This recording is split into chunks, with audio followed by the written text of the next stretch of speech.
Today's face-off on Fox Soul. Challengers Quan LX and Big Angry Adams. Ready to go blow by blow on those hot topics. Face-off on Fox Soul starts right now. 2024 CMA Awards nominations are out, and Beyonce was heavily snubbed. Queen Bee was completely shut out of this year's nominations, despite having one of the year's biggest country albums. Beyonce's Cowboy Carter made history this year when it spent 4 weeks on top of Billboard's top country albums chart, making her the first Black woman to achieve the feat. This ain't Texas. She also became the first Black woman to hit the #1 spot on Billboard's Hot Country Songs chart with Texas Hold'em, which held the top position for a whopping 10 weeks. The 27-track project featuring Dolly Parton, Willie Nelson, Linda Martell, Miley Cyrus, and Post Malone drove cultural conversations about Black artists reclaiming the genres they started, including country music. Beyonce In this round, here's Charles Big Angry Adams. All right, so I do think that the Country Music Award Committee missed out on bringing a much larger and more inclusive tent by including Beyonce in the nominations. There's tons of categories they could have found her, but the narrative, which we heard from the media at the very end, is oh, this music was started by African Americans. I mean, we've always got to find some racially divisive narrative and excluded and blocked out. And in rock and roll, it's very valid, right? When you talk about Elvis Presley, all Elvis did was homogenize and Caucasian up some incredible African American music that wasn't considered consumable by white audiences in the very racist 1940s and 1950s and early 1960s. You had some very popular African American singers. We have a video of fans on TV, and then they realize it's an African American artist and change their attitude.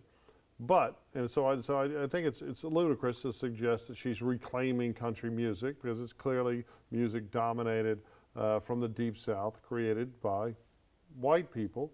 No, but you didn't do your history. Yeah, I did. You and I know you got your number. Let me finish. Do the historical research. Black people founded country music. Do your historical research. You can't swallow that, but it's a fact.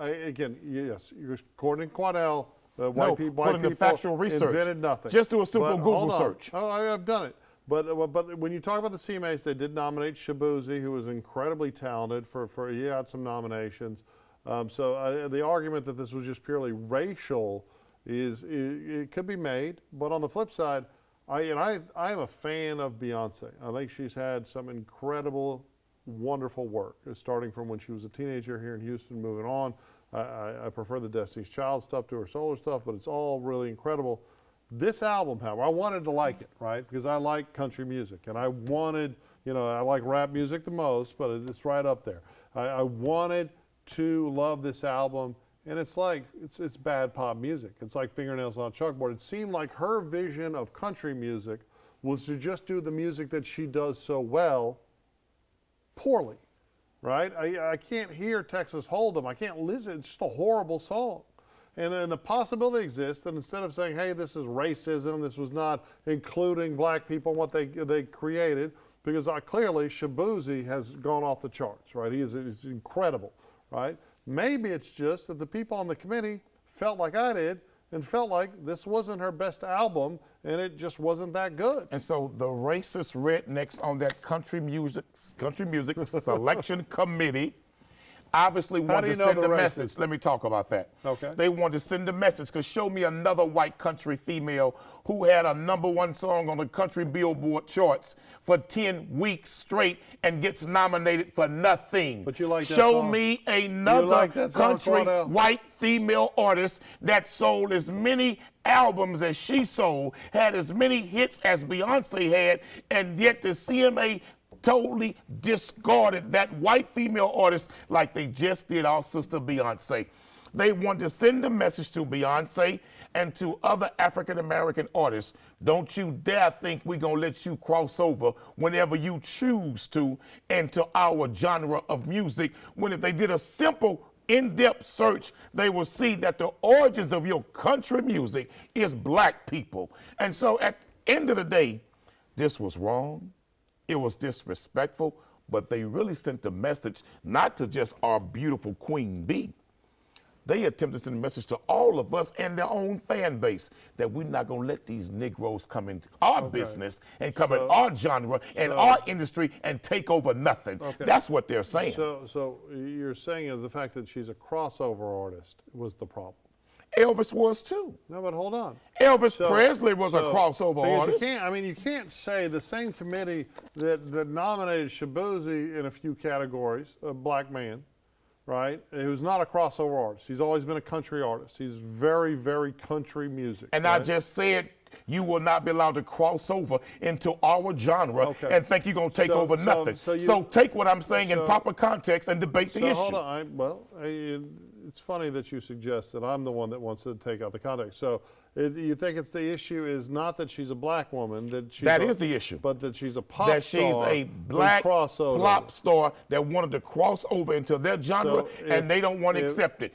Remember the outcry? Pop star did it? Remember the outcry that took place when she first made this country album? How she was treated, how she was ignored.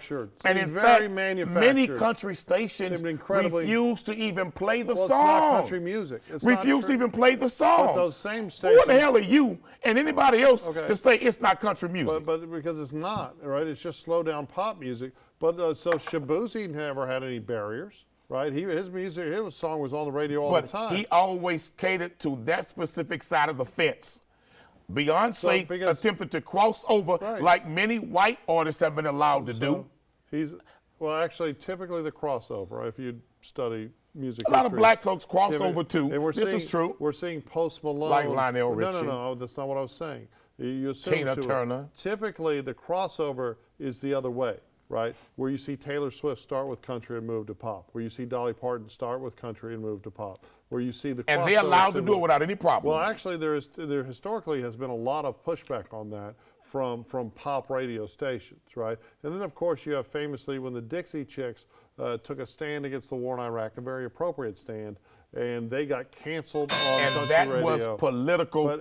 It had nothing to do with their crossover attempts into another field. They were forced to cross over. What they want to do is say to pop artists, you're not going to cross over if you're black and be accepted. Made a great album, got nominations. She was straight disrespected. She made a bad album. Wasn't even worthy of a nomination. Look, I love She was not even worthy of a nomination. I love Beyonce. I think she makes don't love great her. Music. That's what your mouth say, but your heart don't love Beyonce. This album sucked. The song sucks. It's like fingernails on a chalkboard.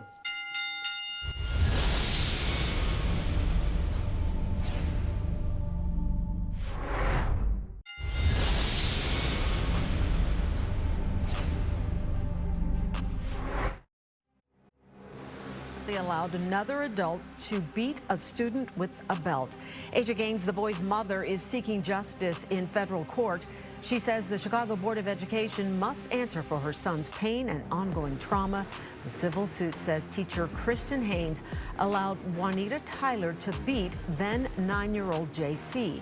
The incident happened at George W. Tilton Elementary School in the West Garfield Park area in the fall of 2018. In this round, here's Quanell X. Charles, this is a very interesting story where a teacher allowed another teacher to physically discipline a young student on campus, in her class in particular. When I was growing up, Charles, and I'm going to give this to you pretty quickly, that happened a lot. If we acted up in class, the teacher often would call the coach, and the coach would come and pull you out of class and give you 3 swats, and you get yourself together and go back into class. It sounds like that this teacher allowed another teacher to possibly discipline the kid who needed to be disciplined, but now the mother's overreaction and anger to it is something that's very strange to me, but not in this present generation. When I was coming up, Charles, the parents had no problem with good teachers, God-fearing teachers, pulling out that board when necessary on some of us hard-headed boys. This is a very interesting case to me, Charles. Well, here's the thing. It comes down to what policies are, right? When we were in school, it was a school, remember, your mother had to sign a sheet that said you can get pops or you can't get pops. And in every school that I was in, the person dishing out the pops was either the coach or typically an assistant principal, one or the other, right? You didn't have teachers themselves in the classroom breaking out a board and a paddle and popping kids, right? There's been a lot of analysis to suggest that corporal punishment actually does more harm than good. And I'm not. That's only when integration came. Okay. When integration came and black teachers were now being allowed to go into white school districts and teach white children, white parents did not want black teachers whooping their kids. And that's when the change took place. I know you love to use some bigotry. That's when the change took place. You're making an assumption about all when white Big people. Mama and Aunt Bertha and Grandma Jean went to white school districts, and they was afraid that they was going to whoop them little white kids, and that's when the change of taking corporal punishment took place in America. I admire your ability to make everything about how white people suck. I'm just giving you the facts I don't believe about what there's happened any here. white people in this scenario at all. This is what happened here. And what happened, though, was that psychologists and psychiatrists conducted a bunch of studies and determined that using corporal punishment caused more harm to the child's psyche. You believe that lie? And, you know, I wasn't. Now, you and I were boys growing up in school. And you and I both know a good behind whooping didn't hurt us, it helped us. Hey, and the reason why we got so many mass shootings today, the reason why we got so many kids fighting on campus, in particular girls fighting at a higher rate than boys now on school campuses. The reason why we got so many students beating the hell out of teachers today is because we took corporal punishment and God out of the school. Now these scam schools look like zoos. But Asia Gaines sent her child to school with an expectation that he would not be beaten with a belt and a bathroom. What did he do, though? Well, I don't care. Because if you notice in that story, they didn't say what he did. But I don't care what he did. Oh, I care. Appropriate punishment. I absolutely care. I mean, first of all, beating a kid with a belt is inappropriate. Who says who? Well, let me tell you something. If it was a white person that beat a black kid with a belt and you were sure of it, depending on what that black kid did. Your position on depending on what that black kid did. You would be out there marching like this. Depending on what that black kid did. String that white teacher up. You're absolutely No, you're the one lying. Depending on like what you that always black do kid into did. that little microphone. Depending on what that black kid did.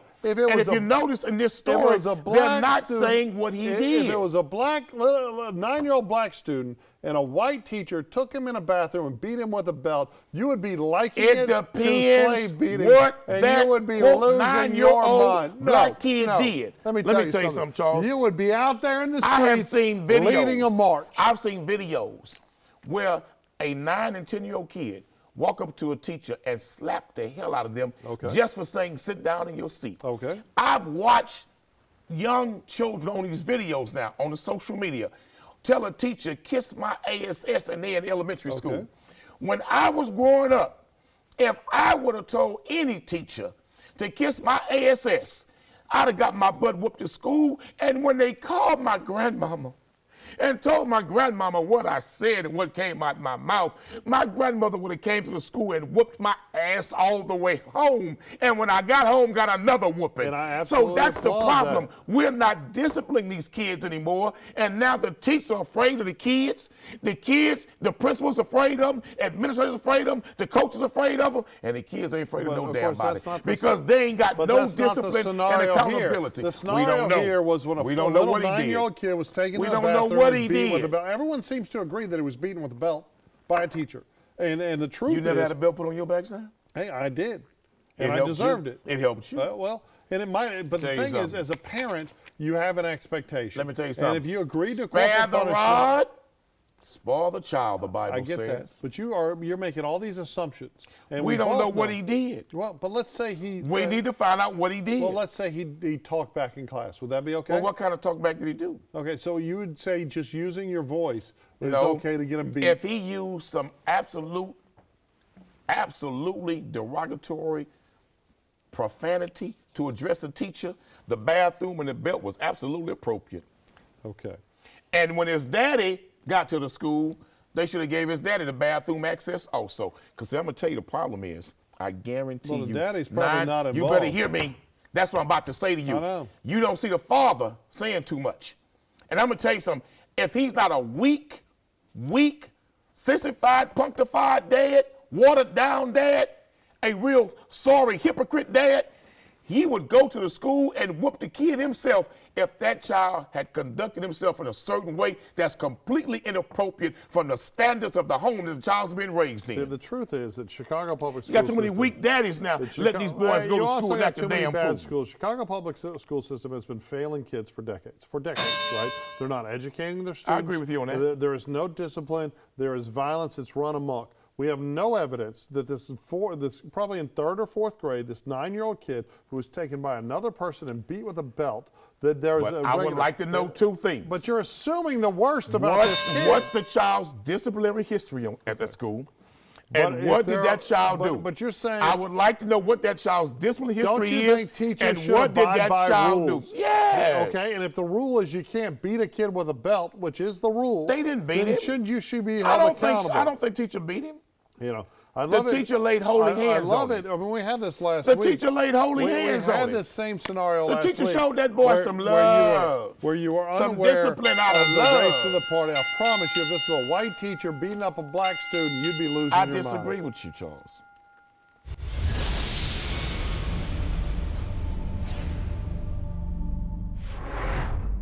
In today's Face Off, Up. Surveillance footage shows a questionable incident in Brooklyn where a man in a wheelchair is seen falling out of his chair and into the road while attempting to board the B-24 bus at the Greenpoint Avenue bus stop. The video, obtained by Pix 11 by an anonymous source, appears to show the doors of the bus while they are open before closing while the man is still lying in the roadway. A bystander rushes over to help, but the bus drives off, leaving the man stranded. The Saturday morning incident now garnering mixed reactions from locals. Chris Matishzik says he's seen the man in the wheelchair on this block where he works. He speculates that the bus driver may not have seen the man fall into the road. When you drive the wheelchair, it's a little bit low level. You could not, it's not that much visible. Others say there could. Charles, now that was a heinous video. If that bus driver in this particular case actually was watching that man fall down in the street and decided to shut the doors of the bus and drive off, even while a citizen was bamming on the bus to make sure that they were aware this man had just failed, then that is a cold-hearted, cold-blooded bus driver who should be fired immediately. I don't understand. I just don't want to even believe that the bus driver actually saw the man fail and closed the doors and pulled off. I'm hoping that this is just a big misunderstanding, that the bus driver did not see this take place and drove off because they had no knowledge of what had taken place. But from what the video looks like, it looks like the driver's there, watched the man fall, shut the doors and drive off. That's what it looks like, but I'm hoping that's not the case. Well, and the citizen interviewed, I like people playing devil's advocate. I like people saying, hey, you know, there's this possibility, it couldn't be this horrible thing. The problem is when you look at the video holistically and you slow it down, it does, like you said, there was a concerned citizen who tried to get the bus driver's attention to get him, and also the doors were open, right? You don't just shut the door, you look at what you're doing. Clearly, he was trying to make his way to the bus and fell over and spilled out. And he started in front of the bus at an angle that even if he was looking forward, his peripheral vision should have shown him. So I find it very implausible, incredibly implausible, that he didn't see him. I think that if we had the bus camera, which they have in New York buses that's showing, you know, for liability purposes, it would make that clear one way or the other of the possibility that he didn't see him. But I don't believe it, right? I think that we have the city of New York, their public servants tend to serve no one but themselves, right? And I am indicting not just the MTA, I'm talking about law enforcement, I'm talking about so many people that have gotten to this point of cynicism. A lot of it not from the Adams administration, who I think is getting raked over the coals by the Biden administration for a corruption investigation, but we were talking about de Blasio. De Blasio, with his, I mean, a very communist-leaning mayor, destroyed so many small businesses by refusing to let them open up during the pandemic and opening and closing. This monster who stewarded millions of dollars of taxpayer money to his cronies, just beleaguered all of the public servants in that city. and it's hanging around. And you just have so many people that have jobs that they don't care about, that they feel entitled to. This guy should get fired. If they need to do a little investigation, but but those buses have cameras on them. Right. On the inside. They're all over the that place. shows exactly where the bus Right. driver sits, etc., for security purposes. Right. So they could easily find out real quick where his head was pointing. And I'm gonna be very honest with you. I wish the reporter in this story had reached out to them and asked them. Well, you don't know if he did or not. Listen, we're going to run this story. Did you look at the camera to see if the bus driver actually saw this man fail? And at least the reporter could have said, well, we reached out to them, they gave us no comment. We tried to find out, did the bus driver see him or did not see him based on camera footage inside of the bus. But that's bad, man, if it's true, because it shows just an absolute lack of humanity. But you do know that New York is famously notorious for incidents like this where people get mugged, get robbed in front of hundreds of people, and nobody stopped to help, nobody stopped to assist. There have been cases where women have just been mugged in the public and people keep walking by. People have heart attacks, people just keep on walking by. I mean, that's notoriously the image of New York. That's been out there since I was a child. It's gotten far worse lately, where people being assaulted in the subway system. A friend of my daughter's, she was punched by a man, and it was actually other women that just randomly. She was walking down the street in Brooklyn. A guy started punching her, a big grown man started punching her in the face. And it was other women that interceded when men just kept walking by. It's a sad statement about the cynicism. It reminds me that these young boys, when they see girls start fighting, they pull out their cell phones instead of breaking the fight up. Right. It used to be we would break the fight up, don't let the girls fight like that. Now the boys break out cell phones and make jokes about it while they're recording. Well, that's how low we have fallen in this society. And hopefully they fire this bus driver, because he is our F up of the day. Well, I'm hoping so too, if it's true.